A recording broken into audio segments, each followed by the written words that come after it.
tourism place, then your water requirements, your water needs increases. And you need to have that infrastructure in place. You know, Cabot came to St. Lucia, Mr. Speaker, and what did we find? Cabot doesn't have, or we don't have the capacity to pump enough water to Cabot based on the size of that facility. The Royalton came in, and we're having problems. So Infrastructure 2030, Mr. Speaker, is a program that will allow us to be able to review our infrastructure, to augment what is existing, and to put in place an infrastructure plan that will be geared for 2030 and beyond. And that program, Mr. Speaker, we're hoping we can launch this year.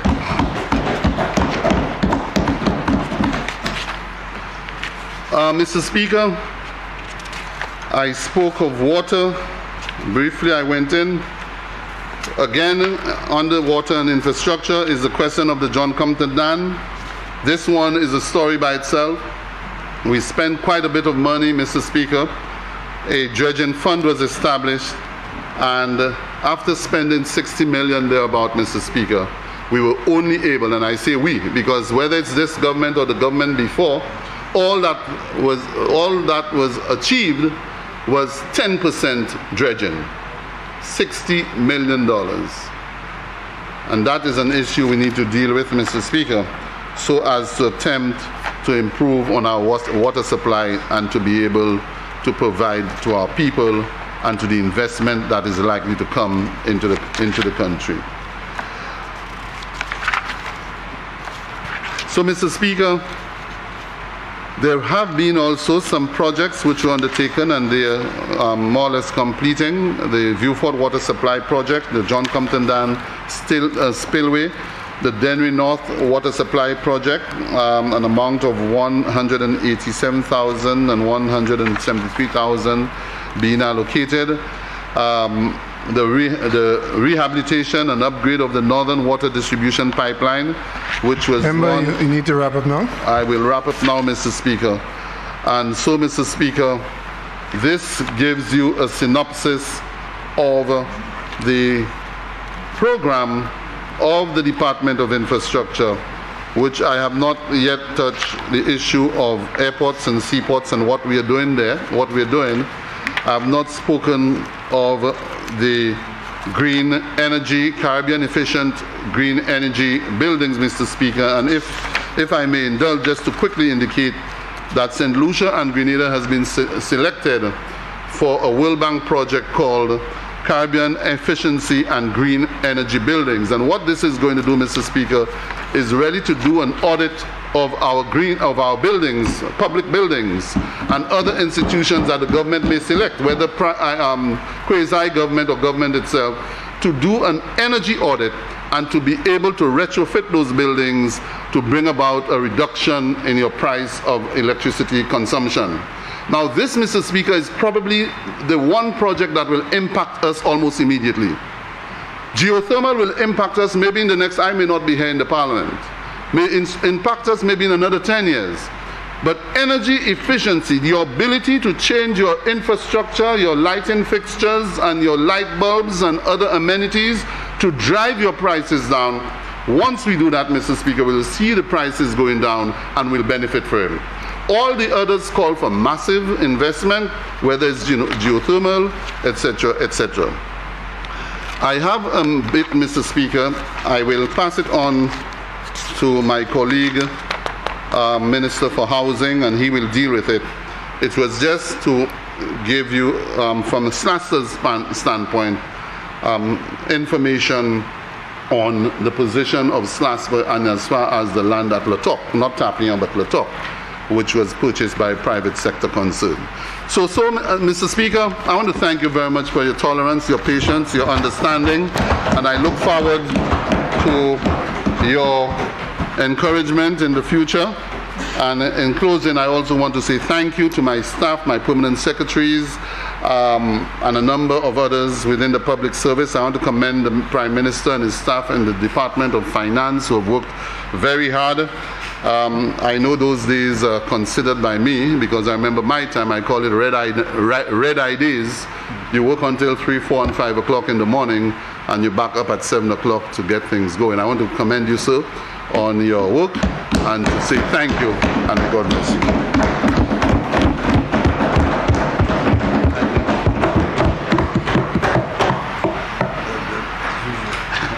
The member for Babonneau.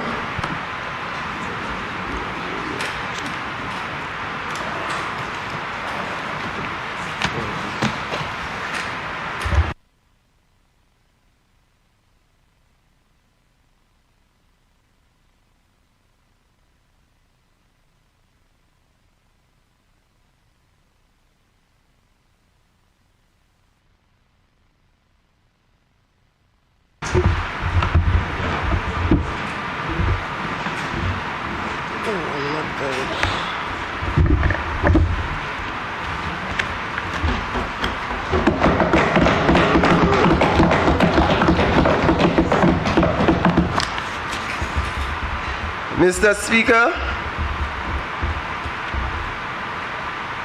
I want to take leave at this point to express my condolences to the Gasper family on the passing of their uncle Barthélemy Gasper, who passed away in Canada. He was my former principal when I was a student at the Babonneau Primary School. He was a tough disciplinarian, and I believe all those who went through under his stewardship did very well in life. I want to express condolences to the Davids family from Marguerite in the constituency of Grosile for the passing of their mom. I want to send greetings to the residents of Babonneau in all the communities, starting from Debarra, Bourgis, Laguerre, Montciton, Plateau, Paybush, Gara, Lacroix, Tichimé, Foassor, Chassin, Talvan, Kakojiwa, Hill 20, Kabish, Balata, Timon, and Union Terrace. I want to thank them for their support so far and the confidence that they have placed in me to represent them, Mr. Speaker. Mr. Speaker, I want to congratulate in advance all workers of St. Lucia as we prepare to observe Labor Day. And I expect all my colleagues, we are workers even beyond the call of duty, and we need to celebrate that day that's set aside for us. And they will celebrate the day under the theme Embracing Fundamental Principles and Rights at Work for Greater Productivity. On Sunday, Mr. Speaker, on a side, it will be the feast of the Babonneau Good Shepherd Church, and that church was built in 1947, where Father Albert will be officially installed as our parish priest for Babonneau at 4 p.m. by the Archbishop, His Grace, Mass Day.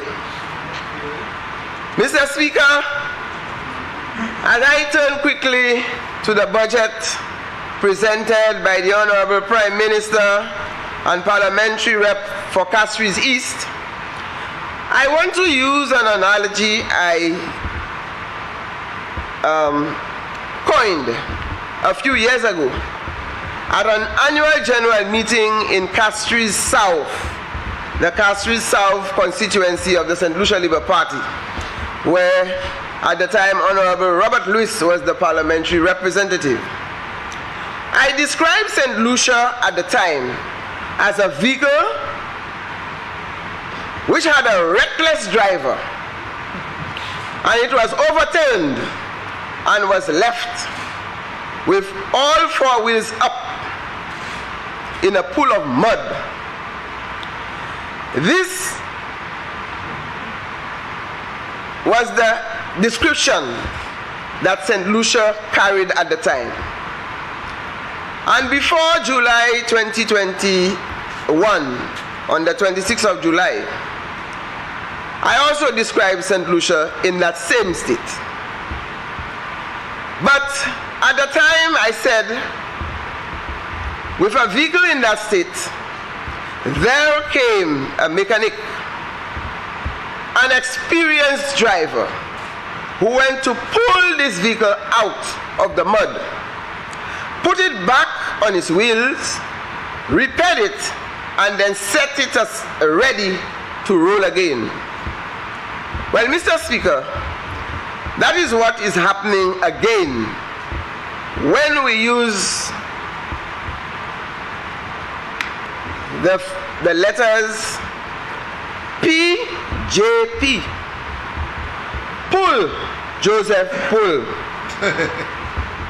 And what this mechanic and driver has done, he has basically pulled St. Lucia out of that mud and put it back on the road for us to roll. That is how I describe this budget. Mr. Speaker, I am so focused on the goal of helping to improve the quality of life for St. Lucians that I spend very little time and energy focusing on those who destroyed the country and left it in unnecessary debt, which this government has to honor. Mr. Speaker, pour l'État gouvernement ça là amassé Saint-Lucie 28 juillet 2031. Excellent gouvernement ça là entré à bas conduite premier ministre qui sorti Castries East avec Nakawé avec 18 mois ils ont tiré cette Lucie en canal là la bois, ils ont nettoyé, ils ont repayé et puis ils mettaient au chimère pour nous ça rouler, Mr. Speaker. Mr. Speaker, on the 26th of July, after the victory of the St. Lucia Labour Party, the Prime Minister assigned me the responsibility for the Ministry of the Public Service, Home Affairs, Labor and Gender Affairs. We haven't had a conversation about that up to today after 18 months. We just have to continue to do what we have to do.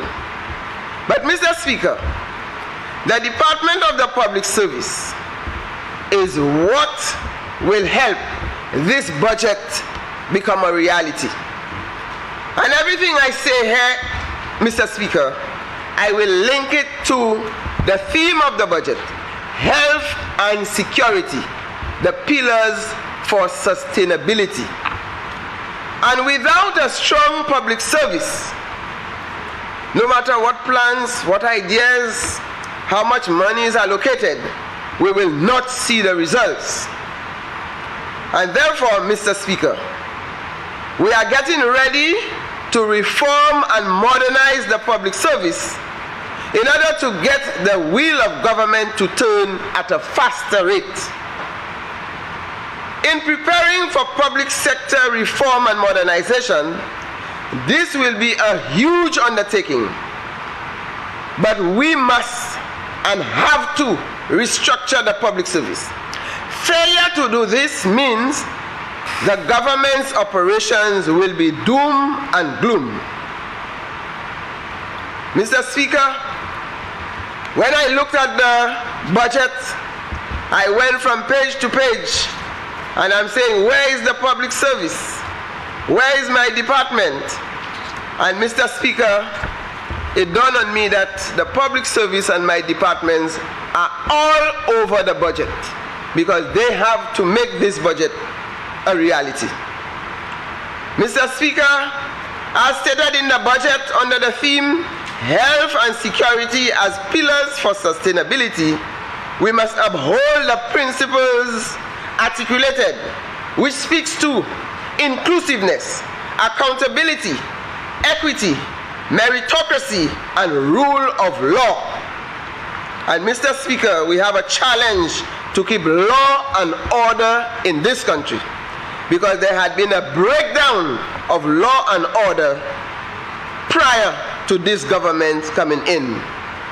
And that is why today, Mr. Speaker, we hear all the challenges dealing with violent behavior in this country. We need a public service which will adhere to the principles. One, the first step is to design and enact new legislation to start the process to effect changes and the culture of the public service to get greater productivity. And that is how we will achieve health and security and stability and sustainability in this country. Mr. Speaker, we have had several sessions to look at the Public Service Management Bill and Regulation. And Mr. Speaker, you need to note that the last time we had the staff orders for the public service in St. Lucia, that was on August 25th, 1983. And this tells us how old our laws are, and therefore we need to move in time. Si nous pas changer ces vieilles lois ça là, moun kay continue ka ba bien, di yo pa ka joindre bon service, le gouvernement ka travail. We have to change these laws. The staff orders, people working for government, we have to review these laws so that they can give the public efficient, effective and quality service on a daily basis. C'est pour ça au gouvernement ka pour taxe, Premier ministre ka collecte taxe, il ka prêter l'argent et qui ka payer moun qui ka travaille by gouvernement pour bailler ces moun bon service. The need for a public service management bill was recognized about 2 decades ago. We have that bill there, almost 2 decades. And that was done by a legal consultant. Now we are reviewing the legislation so that we can make this the new law under which this government will govern. Mr. Speaker, we had multi-stakeholders consultation to look at the regulation. The Public Service Management Bill will look at new areas of promoting efficiency and effectiveness. The Public Service Bill must look at public service principles, values, objectives, and policies. That was not in the staff orders, Mr. Speaker. And Mr. Speaker, we have to look at the general conduct of public officers, Mr. Speaker. That is the only way, Mr. Speaker, we can have a country that is healthy and safe when we have officers who are working and giving their best. Mr. Speaker, the bill that we want will focus on safety and health in the public service. And you heard, Mr. Speaker, how my colleagues in Parliament talk about the issue of mold. And this is costing the government millions of dollars. Employees are staying away from work. They cannot work in the environment. And the taxpayers' money has to be collected to correct that on a regular basis. It's like every day we have a wildcat action where some institution somewhere is closed, because my department deals with facilities, and before we clean up, we deal with mold. Sooner rather than later, Mr. Speaker, we have to go to another one. So, Mr. Speaker, as we look at the way forward in this budget, we have to ensure, as stated earlier by the Minister for Infrastructure, that the buildings, the conditions under which we work has to be safe and secure. Mr. Speaker, in the budget, the Prime Minister spoke about collective bargaining and collective agreement. And the bill will also address that, Mr. Speaker. We are looking at code of ethics and regulations for public officers. If we do not have discipline, we do not have ethics in the public service, we will not realize the goals of the budget. It will be like spinning top in mud. The money that we collect, the money that we spend, the programs that we want to implement, we will not see the results. Mr. Speaker, we are moving in the technological age, and the Ministry of the Public Service is responsible for the public sector modernization development strategy, which is aligned to the 2023-24 budget. And this is a huge project in the public service. The scope of the project, which costs approximately $12.6 million US, and we want persons to embrace that, or else that money will go to waste. Mr. Speaker, sans arriver, côté nous pas qu'à faire bagay kon ti boutique. This budget is there to advance St. Lucia, bring St. Lucia to the next level.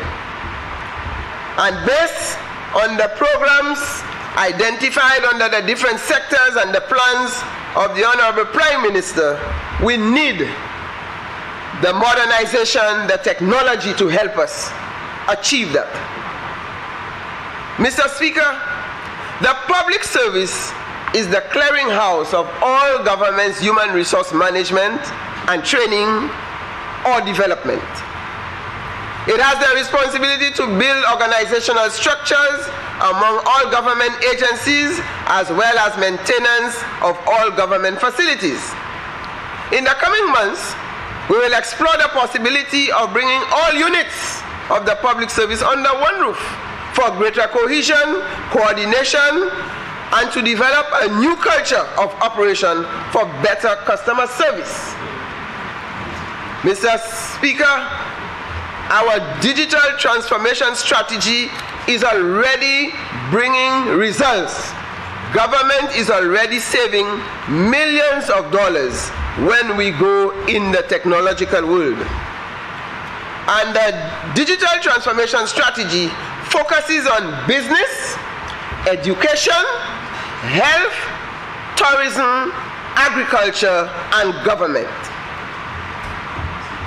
It will involve citizens and society, businesses, and the public service.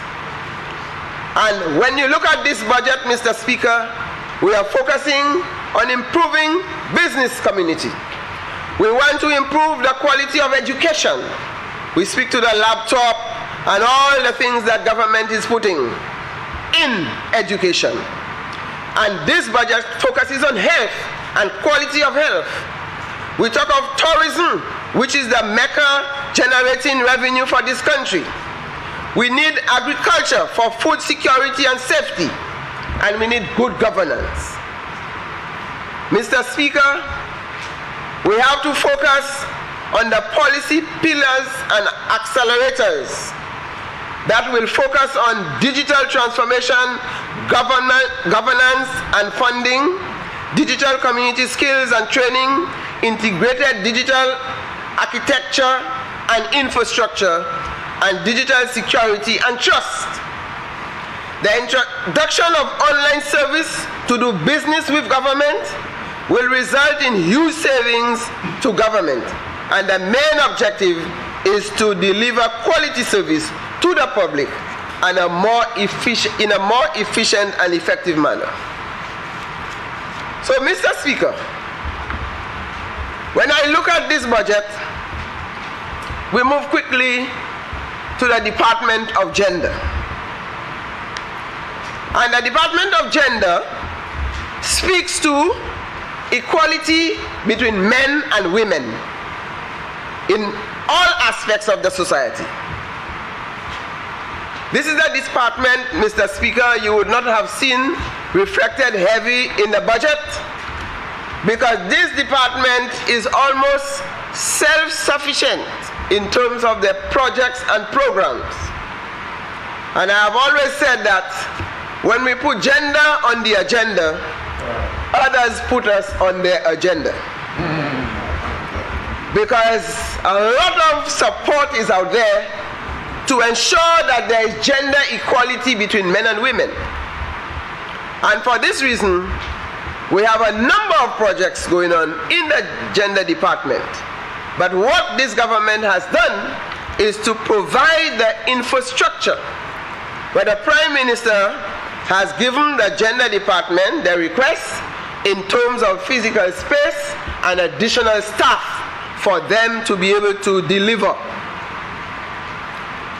Mr. Speaker, we have the National Gender Equality Policy, which we are going to implement in this financial year. Avec la nous garder situation madame et monsieur, nous ka parler côté madame et monsieur ni pour égal. Yon pas ni pour devant, yon pas ni pour derrière. La madame et monsieur maé yo ka chebe yon bolot, yon pas ka devant l'autre la pas ka derrière. So yon ni pour égalité, yon ni pour ni égalité. So that is what we talk about, equality in gender.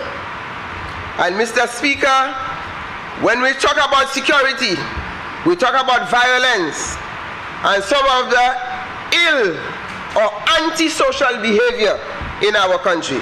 This is what the Prime Minister spoke at length on this issue in the budget. Therefore, Mr. Speaker, we have to look at the elimination of gender-based violence. You must not dislike somebody because the person is a man or because the person is a woman. You must not beat somebody because the person is a man or because the person is a woman. This is not tolerated.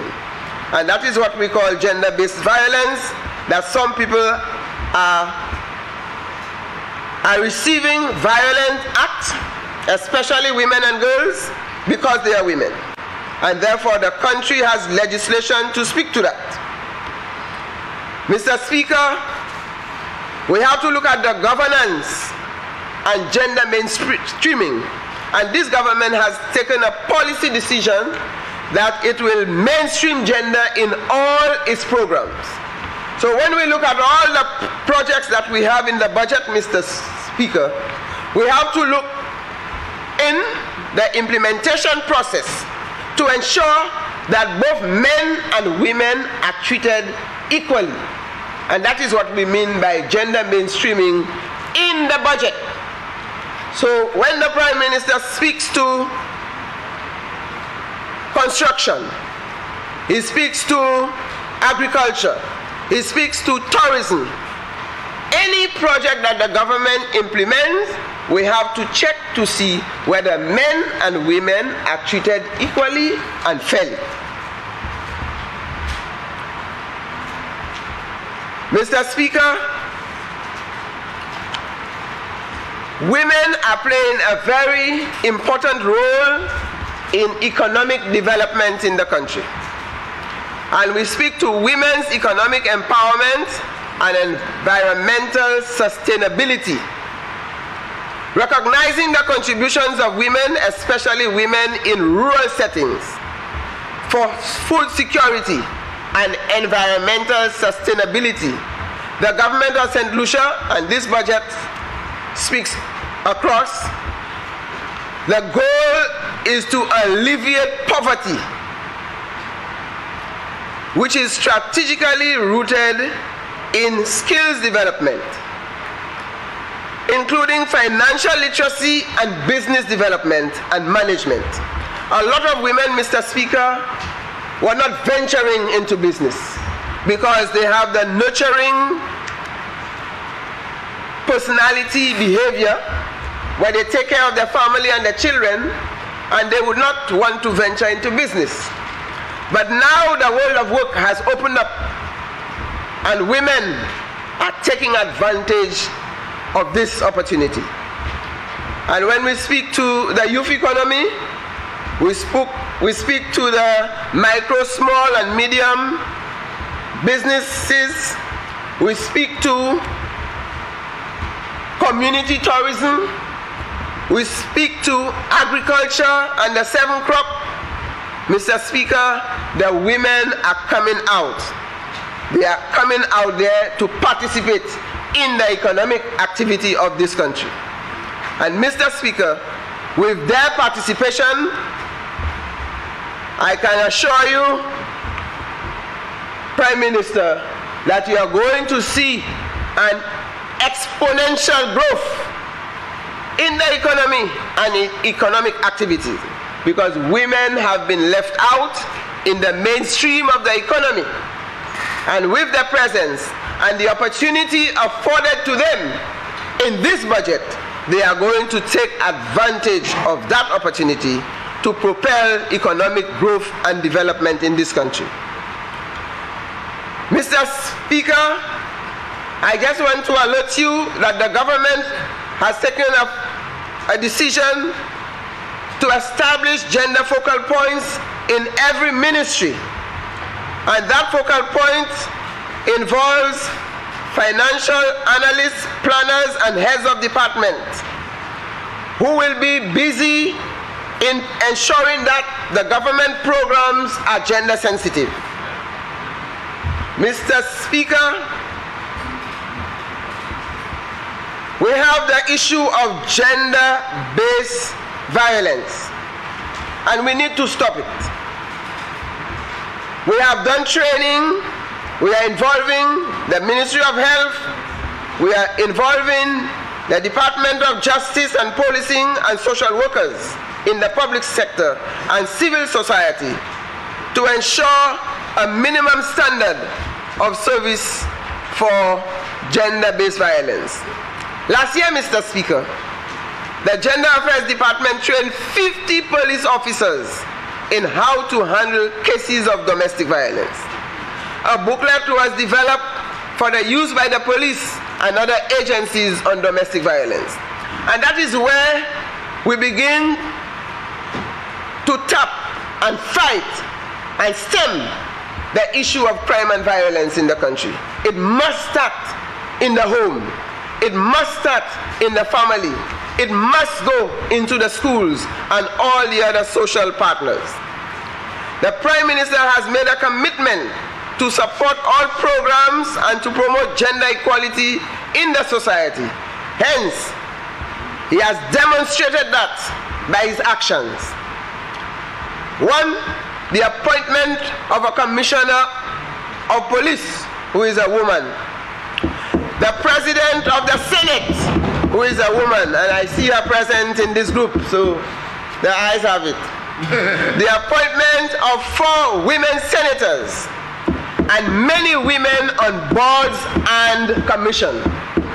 And I'm saying that St. Lucia is becoming the envy of the region because the statistics are changing, and they have done an analysis and they have seen that St. Lucia has done very well during the last year when it comes to gender issues in its programs and projects. We may not be paying attention to it, but the regional and international communities are paying very close attention to that. And Prime Minister, I'm telling you, you are doing very well in that direction. Don't let the people tell you other things. Don't be distracted, you are on track. Mr. Speaker, we are going to establish the one-stop center, and that's for survivors of gender-based violence. They need a place, they need counseling, they need shelter. And therefore, we have identified a location which will cater.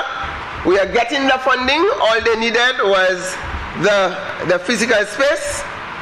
And the Department of Gender Affairs, in collaboration with the social health, police and justice sector, we are working to put that in place.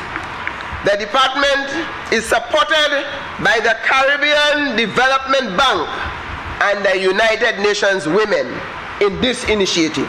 So that is where the funding is coming from for this program. Mr. Speaker, as we speak to this budget, I'm just adding the other component where just this week I addressed about 20 women who participated in a training for business women in a Build Back Equal project. That is because of COVID, a lot of women had lost their jobs and the economic situation had gotten worse. And therefore the project is called Build Back Equal. That means while we're building back, we must ensure there is equality. And this is financed by UN Women and the Canadian government. It's a $2 million project, and the Prime Minister was present at the launching of this project in St. Lucia. He attended and he addressed the gathering about almost a year ago. And I told them they were taking too long to start the implementation, so it's just that rolling now. So sometimes we talk about certain things and it takes almost another year or 2 years before it starts. However, I was pleased to address the participants on Wednesday this week, and they were on fire. They were very excited, and they have positioned themselves to benefit from the grant, from the micro, small, and medium-sized business. So Minister for Soufrière, Parliamentary Rep for Soufrière and Minister for Commerce, you will see more applications coming in. Some might be going after the youth economy, and some might go after agriculture or tourism, community tourism. The participants were fortunate to have an excellent presenter from Nigeria to facilitate the session. The training focused on leadership capabilities, decision-making, conflict resolution, emotional intelligence, team leadership, and consensus building. Mr. Speaker, there are a number of policy changes we need to explore to improve efficiency. And that would include in the Gender Relations Unit, a Gender Policy and Mainstreaming Unit. So we are trying to improve the structure within the Gender Department. So one section will address gender relations, and the other section will look at the policy and gender mainstreaming. And there we will have a director. So it's just a reconfiguration of the department to address that. We need a legal officer and we need a data analyst. Mr. Speaker, I move quickly to the Department of Labor. Mr. Speaker, to reduce crime and violence and improve health care, it is important to note on page 7 of the budget, the Prime Minister stated that the Labour Party came from the bosom of the labor movement, and therefore we have to remain true to the cause of workers and protect and defend them, especially the vulnerable ones. And he called for the protection to ensure that they receive a fair day's wage for a fair day's work. That's in the budget, Mr. Speaker. And therefore, Mr. Speaker, the budget speaks to the Minimum and Equity Wage Commission. This commission started work in earnest and have since given a preliminary report to me as Minister of Labor to obtain feedback before the final document is prepared for presentation to the Prime Minister and Cabinet of Ministers. Mr. Speaker, the Prime Minister speaks to negotiations. And when we look at page 9, you would have noticed that, Mr. Speaker, that the Prime Minister paid $18.3 million back pay to public servants and $4.4 million to Liat and Majestic workers, former employees of these two entities. And the workers of St. Lucia have applauded the Prime Minister for honoring the obligation of this government, and therefore they hope, when you whet their appetite, they just look for more. But we are hoping that they understand that this is a responsibility that this government had, and we have no choice but to honor that. The Prime Minister has given instruction, Mr. Speaker, to put the necessary mechanisms in place to commence negotiations with public sector unions, which should commence shortly, and he also would like to end it within the shortest period of time to avoid any accumulation of huge back pay. The Prime Minister is afraid of the back pay. The figures are huge. So we need to negotiate in a timely manner so that we do not build back pay. I have also informed Mr. Speaker the unions that all collective agreements will be examined to check if there are any unresolved matters which could be dealt with before the start of negotiation. Because many times, Mr. Speaker, the unions negotiate a collective agreement, half of the things are not implemented and they are going into another round. And some of the issues are not very huge matters.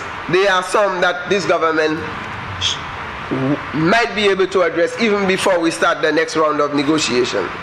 Mr. Speaker, I've been dealing with the unions on a regular basis to resolve many burning issues to maintain the industrial peace in the country. They have been keeping my life busy, but the dialogue continues. Mr. Speaker, the government is committed to building social dialogue among government, employers, and trade unions, so we can have broader participation with key stakeholders in decision making, and consequently, it will put mechanisms in place to formalize this arrangement by establishing a tripartite committee. That discussion was held with the Trade Union Federation, and they have welcomed the idea. We have discussed it with the Employers Federation, and they too welcome the idea that with social dialogue we can resolve a lot of problems and avoiding conflict. Mr. Speaker, this government established the Labor Tribunal and, as we mentioned, the Minimum Wage Commission. The challenge we have, Mr. Speaker, is to obtain the necessary resources to support them to function in a more effective manner, and I have promised to engage them to explore what can be done to improve the operating environment. And Mr. Speaker, I can share with you that when the new Labor Tribunal took over, there were over 57 outstanding cases there. And some workers and employers had almost given up. And when they get calls that their cases will be heard, they became very excited that we have a labor tribunal that is going to put peace between workers and employers. Mr. Speaker, as we move on, we look forward to all of you at the May Day rally, which will be held at the Financial Center on Monday. That's why government has the day off. So according to the Prime Minister, don't put any other activity to clash with your May Day celebration. So we want all the workers in St. Lucia to find some time for rest and relaxation. And we want parliamentarians to find time to rest. The Prime Minister said this is a very stressful job, and that is the day for all workers, because some people tend to feel that employers are not workers. They are workers. All of us are workers. And the Cabinet of Ministers and parliamentarians have asked that we form our union. We'll have to form our union so that we get proper representation. When citizens and constituents take advantage of us, we need representation. So we'll form that organization, we'll register it so that we can express our grievances when the employees and some persons put us on the streets. What do you say? Mr. Speaker, you would want some union representation too? Mr. Speaker, I move quickly to the Department of Home Affairs. And my colleague, My colleague minister, parliamentary rep for Labrie, is not here today because he would have liked me to share that with him. And we shared a joke, and I told him he's Minister of External Affairs and I am Minister of Home Affairs. So when the Prime Minister sees him in cabinet, he will ask him, what are you doing here? You are supposed to be external. So he likes that joke. And if I told the Prime Minister, then I have to travel to go whatever meeting, he tell me, no, you cannot go because you are Minister of Home Affairs. You have to stay home and take care of affairs. So, Mr. Speaker, the Department of Home Affairs, as stated in the budget by the Prime Minister, speaks to security as a priority for this financial year. I am pleased on the approach the Prime Minister has taken in combating the upsurge in criminal activities in St. Lucia. Mr. Speaker, he is recommending a holistic approach and that it is not left to the police and government, meaning politicians. Although some politicians on the other side, they feel they are not in it. And I have said, Mr. Speaker, that the problems that we have in criminal activities, no matter where in the island, usually it's a bad seed that was sown, and we are harvesting the bad fruits now. And therefore, this government cannot just take blame for what is happening. We have to check what happened before. Did we ensure that there was law and order? Did we ensure that we planted good seeds so that today we can harvest good fruits? Mr. Speaker, I've always felt that we cannot just blame the government and the police for an escalation in criminal activity. It is not just about the police. Since I last reported to this House, Mr. Speaker, I have engaged the representatives of the Borderland Welfare Association. I have visited the SSU to check the conditions under which they work. And Mr. Speaker, I can tell you since my visit, there has been a great improvement, because I don't want to tell you what I saw, but they sent me the photos and the Prime Minister put the resources so that our law enforcement officers have a decent environment to work. Mr. Speaker, the Royal St. Lucia Police Force and the Police Welfare Association, the Probation and Parole Unit, the Fire Service Officers, the Trade Union Federation, the National Workers Union, all the public sector and non-public sector unions have been engaging me on a number of issues, those relating to the collective agreements that are not resolved, and we are getting our permanent secretaries from the various ministries to address these issues. I have been making the effort to engage them and to maintain a line of communication among all the unions. That is important, Mr. Speaker.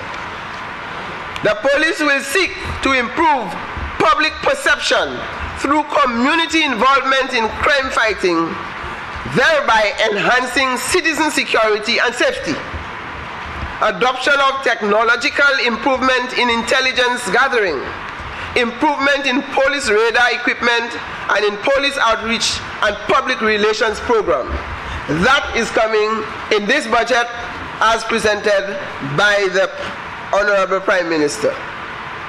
They want to adopt a proactive approach to crime prevention and problem solving to improve citizen security. They are receiving an additional 15 police officers for the establishment of a major crime unit and increased patrols. The procurement of equipment for major crimes unit and to pay license of special police equipment. For example, Mr. Speaker, I've made a call here, and I will say it again, that in the Department of Education, we need to increase school attendant officers. COVID-19 did not do justice to our youth. They were left idle. They didn't have anything to do, and therefore some criminal elements have preyed on these children.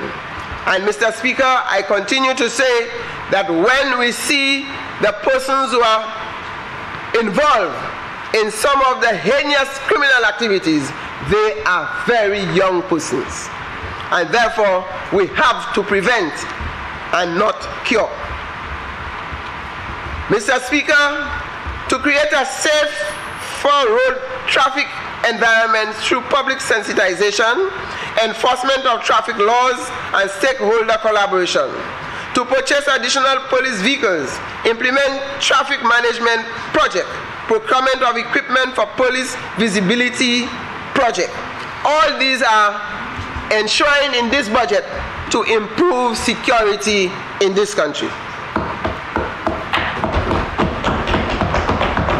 Mr. Speaker, the government is also embarking on a vexing issue among the protective services, and the Prime Minister has committed that we will address the matter. And right now, as we speak, Mr. Speaker, we have some experts on the ground that are involved in revisiting the benchmark qualification for the protective services, and they should give a report very soon. That will address a lot of the teething problems we have with the way protective officers are promoted. And it was one where the promotions were aligned to certification. And we have discovered that when we look at what happens in other countries, that the protective services require very, very good skills, abilities, and experience for them to perform well. Not how many degrees you have, is how well you are on the ground.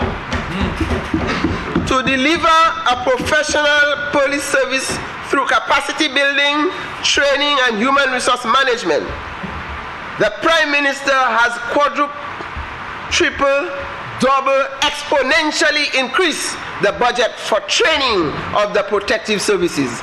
Mr. Speaker, you would have heard the story that when we came in, the last government did not see the need to give our officers the skills and the knowledge that they need for them to do their work. And this Prime Minister has increased that. In fact, this year he increased it by another $300,000.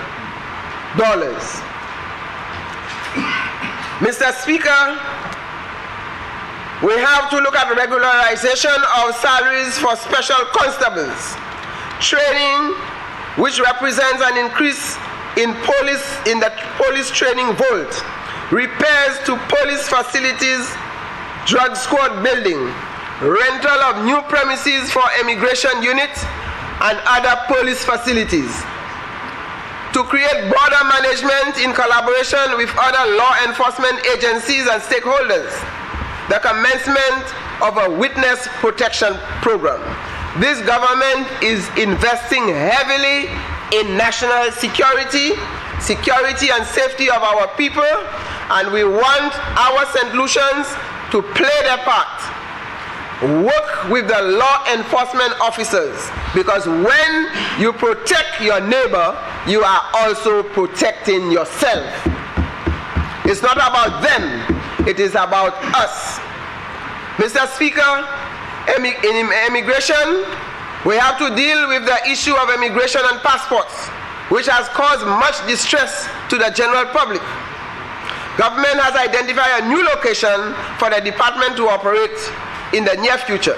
We are just awaiting some of the retrofitting work to be completed before they can move to that new location. Government has paid for 175,000 passports. So there will not be a shortage of passports. So those persons whose passports are not due for renewal, there is no need to rush, because there will be passports. And the border management system, which gives us Yes, they can use their own until it expires. The border management system is now in operation, so there is that single window where you can see all persons who enter and exit this country through legal means.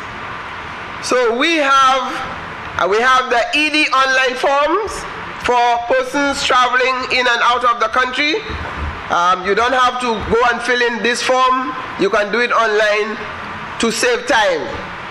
So we have made some significant progress in this direction. The Marine Unit has received some attention, especially in the area of training and some equipment to improve on their work. The Fire Service has requested a new Fire Service headquarters, and therefore the Prime Minister has put in some allocation to start the process. So the feasibility work is starting. They are due to get 4 new fire vehicles for the stations in Grosile and George F.L. Charles. And the big story, Mr. Speaker, Borderley Correctional Facility. Borderley will be receiving the best allocation in 20 years, as stated by a high-ranking officer of the Borderley Correctional Facility. This is the first time they have seen such a heavy investment in this facility. I have visited Borderley Correctional Facility 4 times since I became Minister for Home Affairs. I have done a tour of the facility twice, and I have held meeting with management 3 times.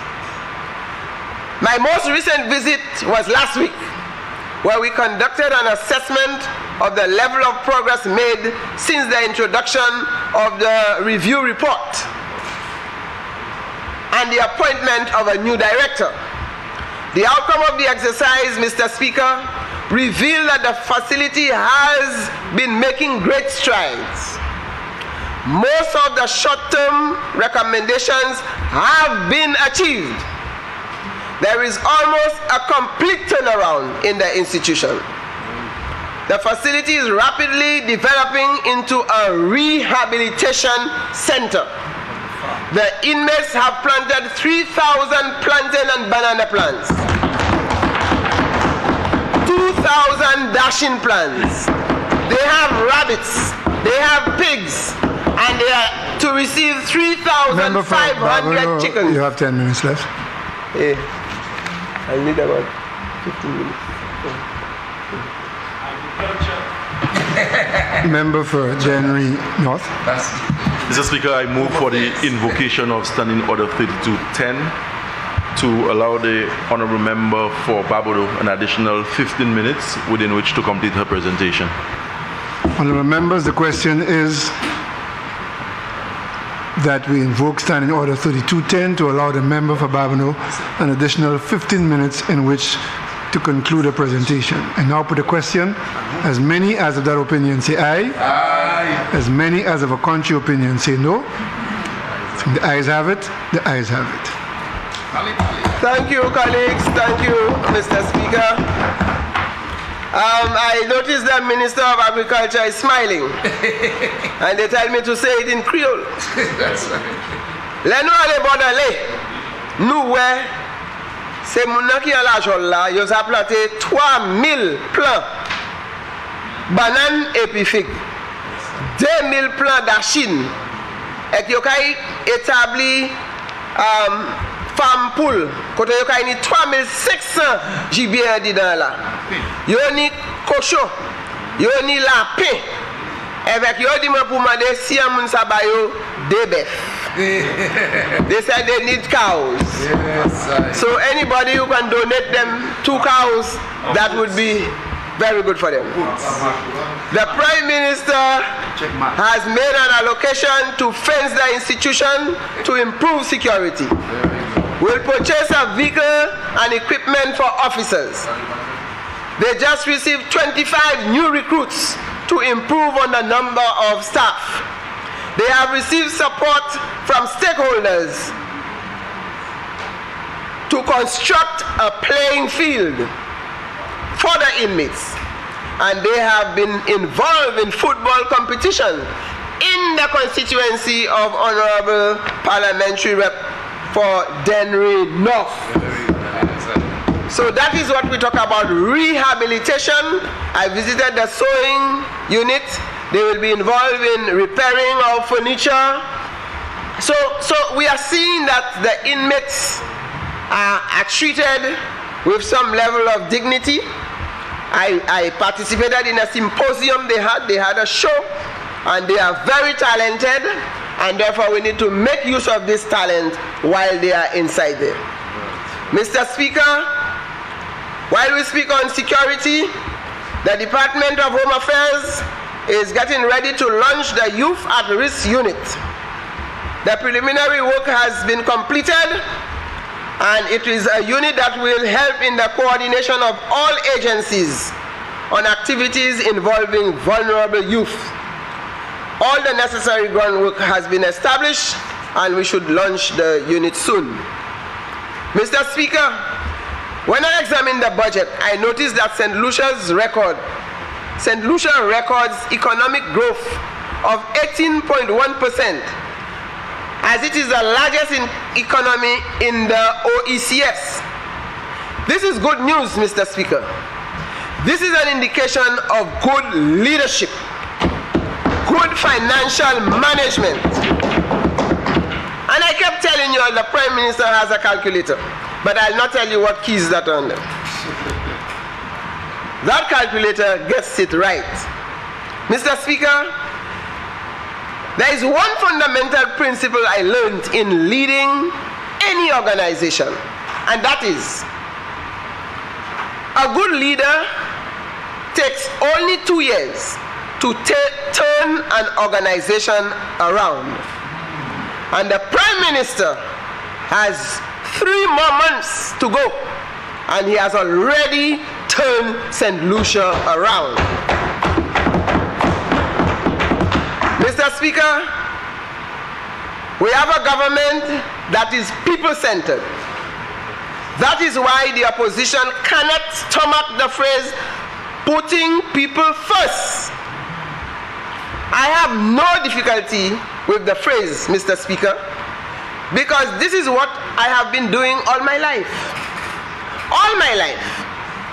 In the teaching profession and in the trade union movement, and as a community activist, I have always been putting people first. So I'm in the right place at the right time among the right people for the right reason. Mr. Speaker, I listened to my colleagues and I looked at the budget, and I'm putting everyone on notice that I am the minister who has very little to give to other ministries. I am waiting for support from all ministers to develop my constituency. So, Minister of Agriculture, I'm waiting for support for my farmers who have been crying for help with drainage and irrigation. I have prepared, Mr. Minister of Agriculture, I have prepared some gas vouchers to help them in the dry season. 57 farmers will benefit from that. They are crying. They cannot water their plants. So I'm waiting for the rest from you. No, we'll wait, because we are waiting for that to ease up before they irrigate. Although when too much rain comes, they get flooding. We are starting our kitchen garden competition, Minister of Agriculture. So we are waiting for the support. When I check on you, the Prime Minister, you tell me check the Prime Minister. When I check the Prime Minister tell me check you. So I want to know who to check. So we want to see agriculture moving in the constituency. Minister of Youth and Sports, I need your support. We have started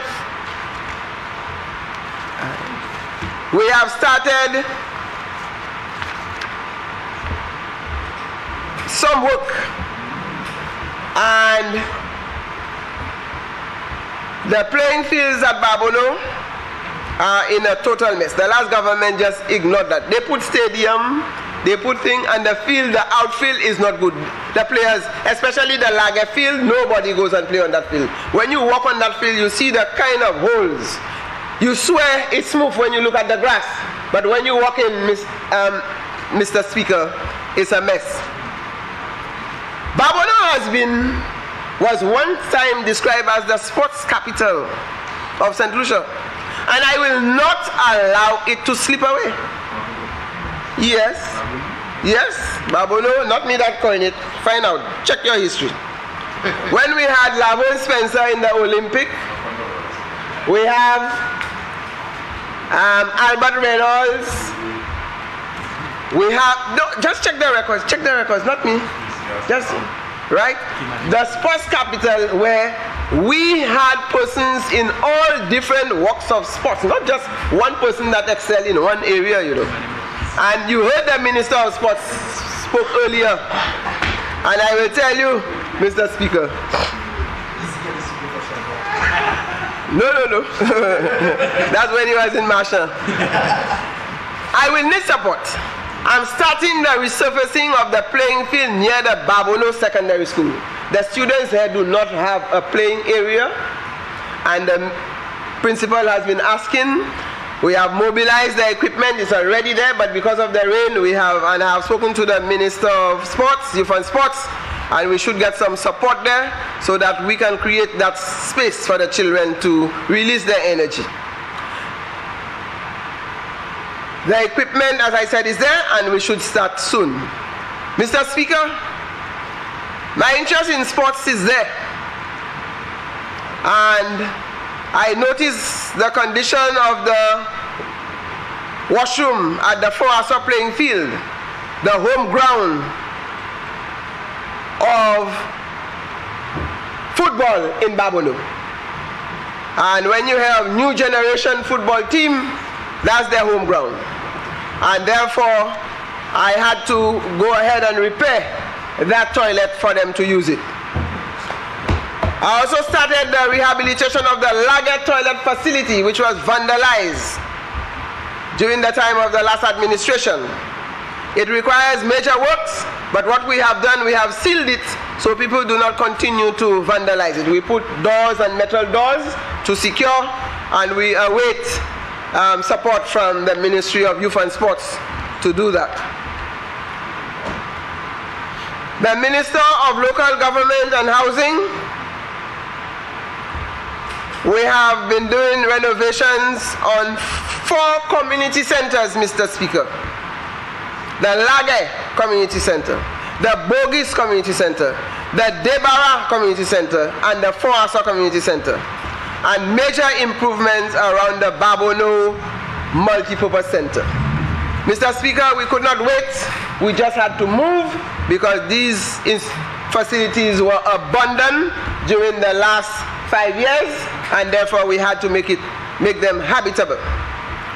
Minister of Infrastructure, I'm constructing 6 bus shelters and a bridge in Timon. We have spoken about that, so we'll see how we get in help.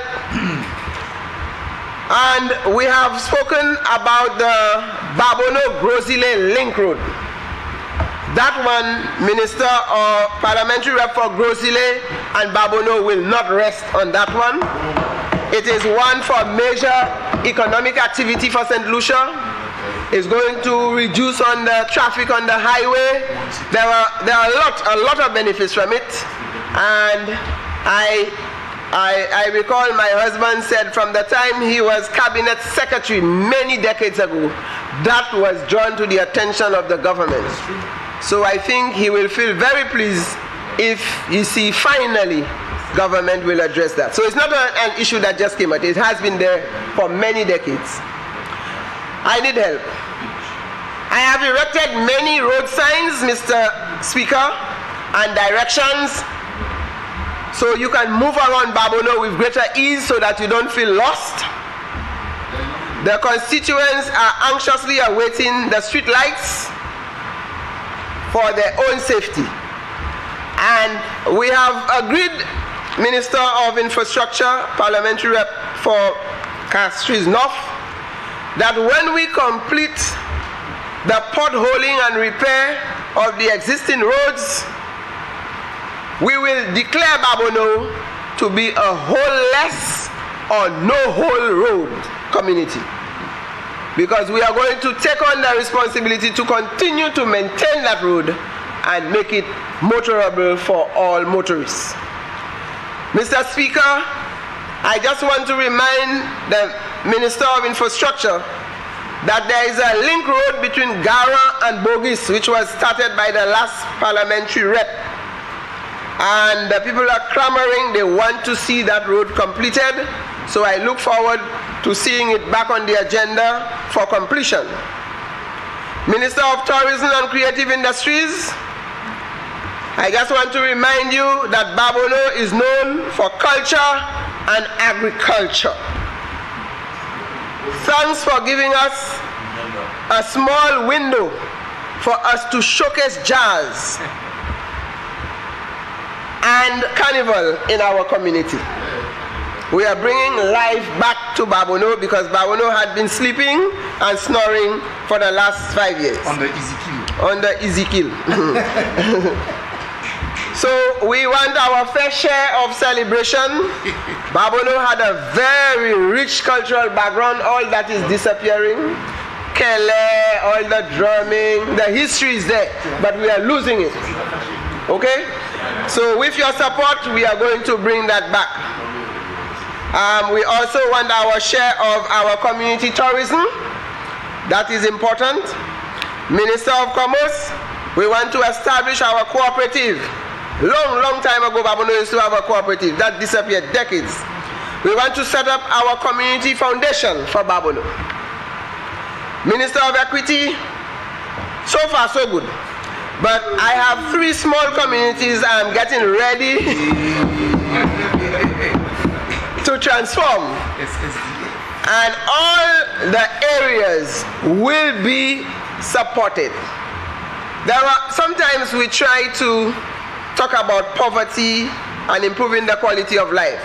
But Mr. Speaker, what we have to do, we have to transform the community, not just giving little handout.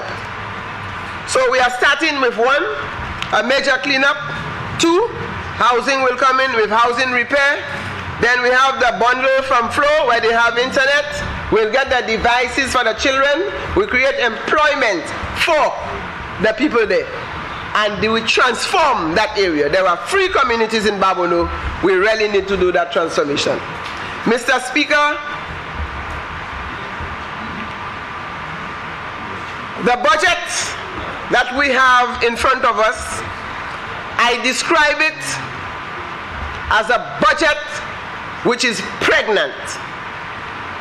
It has just gone into labor, and it will soon deliver what the St. Lucian people have been waiting for. The social support is necessary in all aspects of national development. This budget is a comprehensive budget. It touches on the fabrics of society. It caters for all persons in the society. All we have to do is to implement in a timely manner so that we can bring services to our people. Mr. Speaker, I give 100+ support to this budget as presented by the Honorable Prime Minister and Minister of Finance and Parliamentary Rep for Castries East. Let me take this opportunity, Mr. Speaker, to thank the Almighty God for the strength and health to serve the people of St. Lucia. In a capacity as parliamentary representative for Babono, and let me thank the Prime Minister for his trust and confidence in me to hold the fort in the Public Service, Home Affairs, Labor and Gender Affairs, and thank the supporters from my constituency for their confidence in me. I want to thank my cabinet colleagues for their support and cooperation and camaraderie. Let me thank my husband, Mr. Victor Poyot, who has accused me of neglecting him when I put the people first. Order. And my brothers and nieces and nephews, especially my niece, Mr. Speaker, who played the role of Prime Minister when his preschool visited the Prime Minister. She's an admirer of the Prime Minister. My secretary at the constituency office, Calda Sebastien, my personal assistant, Marilyn, Dr. Tekla Fitz-Lewis, for her support in coordinating events in Babono, Mr. Linus Justin, project supervisor, and many, many others. Mr. Speaker, I thank them for the support. I thank them for the encouragement. Let me thank my staff in the public service, Home Affairs, Labor and Gender Affairs, my permanent secretary in the Department of Public Service, Ms. Janet Bernard, and Deputy Permanent Secretary, Mrs. Sheila Imbat, Permanent Secretary in the Department of Home Affairs, Dr. Elizabeth Bailey, and her deputy, Mr. Ricky Quinlan, and all the other heads of departments in the ministry. A special word of appreciation to Ambassador of the Republic of China, Taiwan, His Excellency Peter Chen, and Ambassador of Venezuela. They have been very supportive of the people of Babono. Mr. Speaker, I thank you for your attention as I close by giving my unconditional support to the Appropriation Bill for 2023-2024 as presented by the Honorable Parliamentary Representative for Castries East and the Prime Minister of St. Lucia. I thank you, Mr. Speaker. Do you have government business? Mr. Speaker, I move that this House be suspended until 2 p.m. Honorable members, the question is that this House do stand suspended until 2 p.m. I now put the question. As many as of that opinion say aye. Aye. As many as of a contrary opinion say no. I think the ayes have it. The ayes have it. Sitting suspended. All right.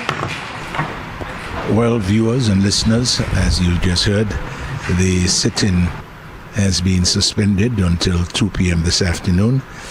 Speaking today, the Minister for Infrastructure, that is the member for Castries North, in the person of a former Prime Minister. He used to be a former Prime, he is a former Prime Minister, I beg your pardon, Stevenson King, and the member for Babono, who just sat, Dr. Virginia Albert Poyot.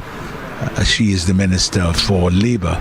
We will be back here at 2 o'clock this afternoon. We have a number of people still left to make their contributions. We have the people of the member for Labrie. He's the Minister for Foreign Affairs. Former Prime Minister Kenny Anthony, the member for Hereford South. And you have the Deputy Prime Minister in the person of Mr. Ernest Hilaire, who is the member for Castries South. And then we also have the member for Central Castries, the Honorable Richard Frederick. And the leader of the opposition is yet to make an appearance today. So I suppose that he would be here this afternoon. These are the people who are yet to make their contributions to this, the Appropriations Bill of $1,856,719,000. So join us at 2 o'clock. Michael, you would like to say a few words before we go?